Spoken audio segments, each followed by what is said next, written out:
What if I told you I can show you your future? And when I mean you, I mean every single person sitting here, because every future is very significant to this person.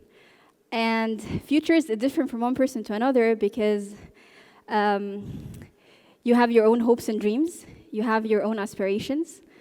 But before I get to that point, I want to talk about something that affects future, and that's change. Change is the only constant. This is a sentence I heard all my life, and I believe in heavily. But whenever I heard the word change, even though it's very important to our evolution, to our development, to how we grow, but whenever I hear the word change, the next thing that comes to mind is, nah, not gonna happen. Not me. مش أنا مش عايزة أتغير. أنا مبسوطة كده. كل حاجة في حياتي makes sense for me right now. I don't want this change. And this resistance has existed in all our lives. كلنا عندنا resistance ده. كلنا مش عايزين نغير. So I'm going to give you some example, very famous example from people from around the world that actually resisted change. So the first example, in 1946, Daryl, which was one of the executives of the 20th Century Fox, decided that television is not going to be a thing because people are going to be bored looking at a wooden box every single day. The second example is Steve Ballmer, which is the Microsoft CEO in 2007. He decided that iPhone is never going to take a market share.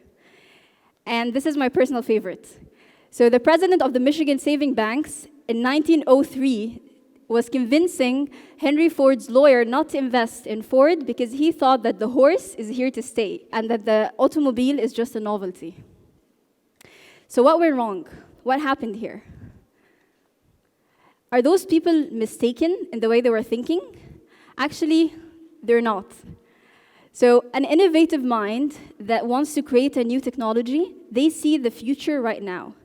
But someone who's resistant to this future, there's nothing wrong with them, but they see it because it's so far-stretched, it's so unfamiliar to them, to the point that they assume that it's going to happen decades from now. It's not going to happen right now. So I'm going to talk about something called the Black Mirror effect. How many here, can you please raise your hand if you've watched Black Mirror? It's a TV series. Nice, that's a good number. So Black Mirror is a TV series that actually talks about dark technology. It shows you the dark side of technology, what will happen tomorrow, what will happen in the future. And what's very interesting about it is it's not a new idea. A lot of TV series did exactly the same thing, but none of them succeeded. People were not adopting the TV series. They didn't understand the technology. They were not feeling the series. So what did Black Mirror do that no one else were able to do? Black Mirror created a very disturbing future, but with a very familiar present. What that happened made each and every one of us able to relate to it. We're able to imagine it and see it actually happening in the future. So I'm going to give you another example. The dawn of the VR. When VR was introduced, every gamer was ecstatic. This is a complete immersion, living in your own games, or living in the games that you always loved. So I'm going to talk about three main competitors, which is the HTC Vive, the Oculus Rift, and PlayStation VR. So I'm going to talk about the first two, for example. Those two are actually, they were a breakthrough in technology. They have the best specs, they have the best quality. It's a complete immersive experience. And then PlayStation, the technology was not the best, and it wasn't the best experience. However, PlayStation dominated the market. Not just it dominated the market, it took 50% of the market. And those two, which were a lot better, but they were struggling to even survive in the market. So what happened? What was different? Why were they able to succeed they were not able to succeed where PlayStation was able to succeed? PlayStation did something very, very smart. They understood that every person was very familiar with their consoles. They already know PlayStation. They've been using it for years. So why create something new? Just let them use the console that they already have and just add a new gadget to it. It was very simple. There was no learning curve. It was instant, and it was a success. I read at some point they sold around 80 million units, and that was years ago. I don't even know what's the case right now. So I'm going to give you an even better example. So in 2001, Bill Gates introduced the very first usable tablet. That was Windows PC. Nobody cared. and it failed miserably. And every year since then, everyone who even attempted to introduce another tablet failed again. Until 2010, when Steve Jobs introduced the iPad. It was a smash hit, success. People were standing in lines just trying to get their hands on the new technology. But it wasn't a new technology. It was there for years. It was even there before 2001. So what was different? What happened? Again, it was very simple. What Apple did was they worked with psychologists. They wanted to understand the human behavior. What is the day-to-day activities? And because they wanted to understand the human activities, they did something called cognitive psychology. And cognitive psychology is if someone who'd never seen technology in their entire life, a cave person, have never operated a PC before, will they be intuitively able to use an iPad? And this is exactly what happened, because they made it very simple. It's touch, use your fingers, and you get connected to it. And because of that, it became a huge success. And no one was able to touch Apple after that. So in the beginning of the talk, I told you I'm going to show you your future. And it wasn't a scam. كنتش هقرا لكم الكف وما كنتش هخليكم ولا كنت هقرا لكم الفنجان. And it's not a fortune cookie scam. So, but before I actually do that, I'm going to get to that in a minute. Before I do that, I'm going to show you a few videos, and I want you to think about something while those videos are playing. And before the videos, I want to ask you a question. Why do we want to look to the future? Why are we so excited about the future? Why do we want someone to tell us our future? Well, there's a couple of things I can think of. First off, because it makes us better planned. We can plan better for our future. We like to be in control. All of us like to be in control, and the uncertainty of the future makes us feel completely out of control. So we want to know, how can we plan for the future? And the other thing is because it's more convenient for us. We think that the future is always going to be convenient. It's going to make us make better decisions.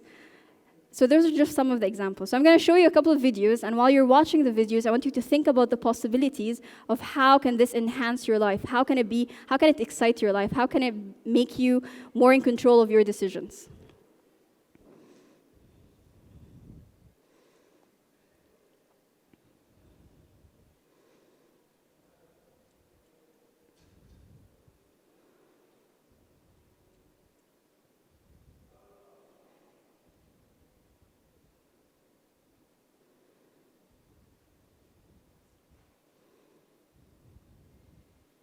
By the way, this technology is called augmented reality.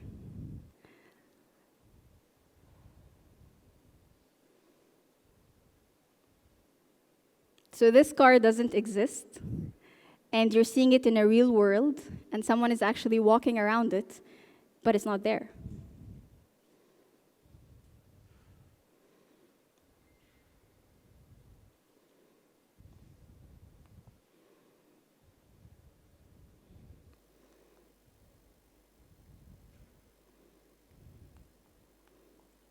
So there's another example I would like to show you first.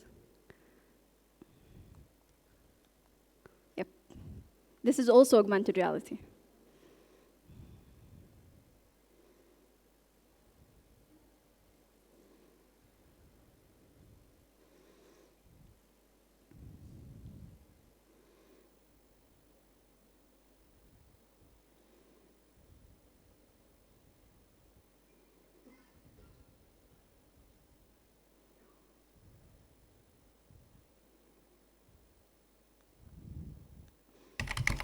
And this is very interesting. Watch this.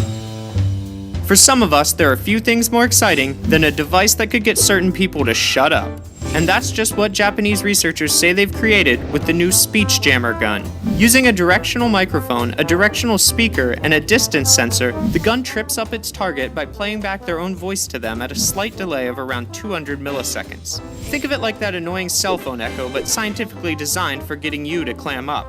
After their research went viral, researchers released a humorous video showing the gun in action, showing speakers apparently disoriented by the device. Now, I have a couple of people in my mind that I can actually use this gun on. So, when I was telling you about the future and how exciting it is, let me take a second and tell you something about those technologies.